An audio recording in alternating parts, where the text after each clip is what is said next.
எப்போவாச்சும் யோசிச்சு பார்த்திருக்கீங்களா? ஒரு ப்ராஜெக்ட்ல நம்மளோட முழு உழைப்பையும் நேரத்தையும் போட்டிருப்போம்.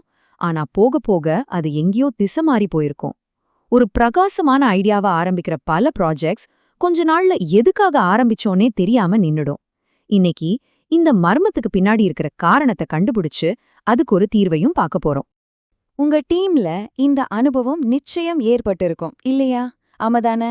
ஒரு திட்டம் அதோட உண்மையான நோக்கத்தையே மறந்து எங்க போகுதுன்னே தெரியாம ஒரு குழப்பத்துல நிக்கும்.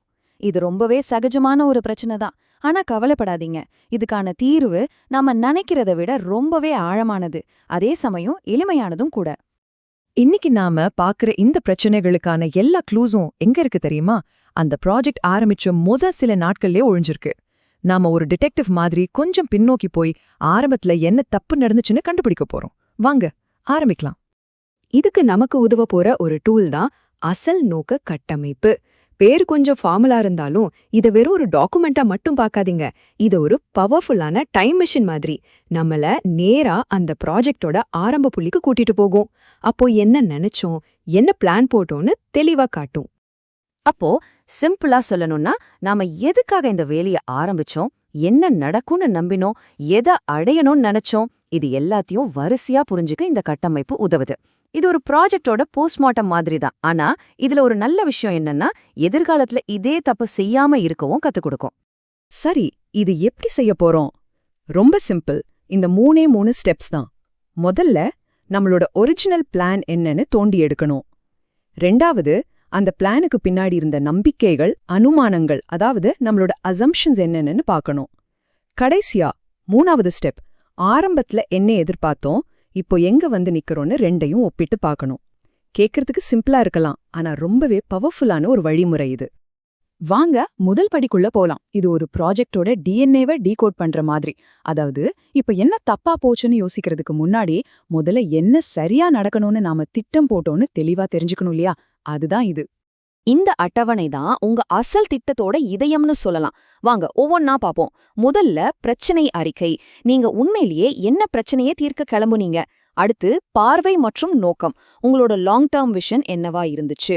இந்த ப்ராஜெக்ட் மூலமா என்ன பெரிய தாக்கத்தை ஏற்படுத்தும்னு எதிர்பார்த்தீங்க? மூணாவதா வரையறுக்கப்பட்ட இலக்குகள். நீங்க அடைய நினைச்ச ஸ்பெசிஃபிக்கான ரிசல்ட்ஸ் என்ன? கடைசியா ரொம்ப ரொம்ப முக்கியமானது, வெற்றிக்கான அளவீடுகள். அதாவது ஜெயிக்கிறோன்னு எப்படி அளவிடுறதுன்னு முடிவு செஞ்சீங்க. இந்த கேள்விகளுக்கான பதில்தான் உங்க திட்டத்தோட உண்மையான அடித்தளத்தையே நமக்கு காட்டும். ஓகே, இப்போ நாம ப்ராஜெக்டோட வெளிப்படையான திட்டத்திலிருந்து அதுக்கு அடியில மறைஞ்சிருக்கிற நம்பிக்கைகளுக்கும் அனுமானங்களுக்கும் பயணிக்க போறோம். பாருங்க, பல திட்டங்கள் சறுக்கிற முக்கியமான இடம் இதுதான். ஏன்னா நம்ம கண்ணுக்கு தெரியாம நாம வச்சிருக்கிற அனுமானங்கள் தப்பா போகும்போதுதான் பிரச்சனையே ஆரம்பிக்குது.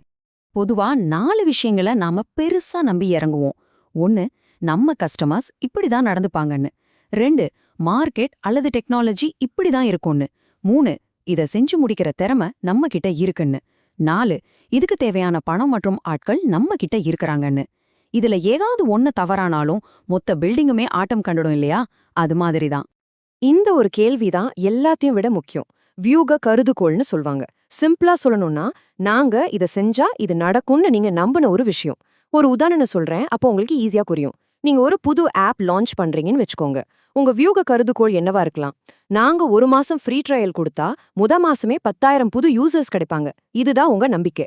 இப்போ முக்கியமான கேள்வி என்னன்னா, அது நிஜமாவே நடந்ததா இல்லையா? ஏன் நடக்கல? இத கண்டுபிடிக்கிறது தான் இந்த ஸ்டெப்போட நோக்கமே. நம்மளோட மறைக்கப்பட்ட அனுமானங்கள், நம்பிக்கைகள் எல்லாத்தையும் கண்டுபிடிச்சதுக்கு அப்புறம் இப்போ உண்மையா சந்திக்க வேண்டிய நேரம் வந்தாச்சு. இதுதான் கடைசி மற்றும் மிக முக்கியமான படி. இங்கதான் கடந்த காலமோ நிகழ்காலமோ நேருக்கு நேர் சந்திக்க போகுது. இந்த ஸ்லைடு பாருங்க, இது ரொம்ப அழகா விளக்குது. ஒரு பக்கம் நீங்க எதை அடையணும்னு கனவு கண்டீங்க, இன்னொரு பக்கம் இன்னைக்கு இருக்கிற நிஜம். இந்த ரெண்டுக்கும் நடுவுல இருக்கிற இடைவெளி என்ன? அந்த இடைவெளி ஏன் உருவாச்சு? இந்த ஒப்பீடு தான் நமக்கு மிக முக்கியமான பாடங்களை கத்துக் கொடுக்க போகுது. கடைசியா இந்த ஒரு கேள்வியோட நான் உங்களை சிந்திக்க வைக்க விரும்புறேன். உங்க ப்ராஜெக்ட் தோல்வி அடைஞ்சதுக்கு காரணம் நீங்க திட்டத்தை சரியா செயல்படுத்தாததால, இல்ல ஆரம்பத்துல இருந்தே போட்ட திட்டத்தோட அடித்தளமே தவறா இருந்ததால? இத பத்தி யோசிங்க. இந்த ஒரு கேள்வி உங்க அடுத்த ப்ராஜெக்டை நீங்க அணுகுற முறையே மொத்தமா மாத்தி அமைக்கக்கூடிய சக்தி அதுக்கு இருக்கு.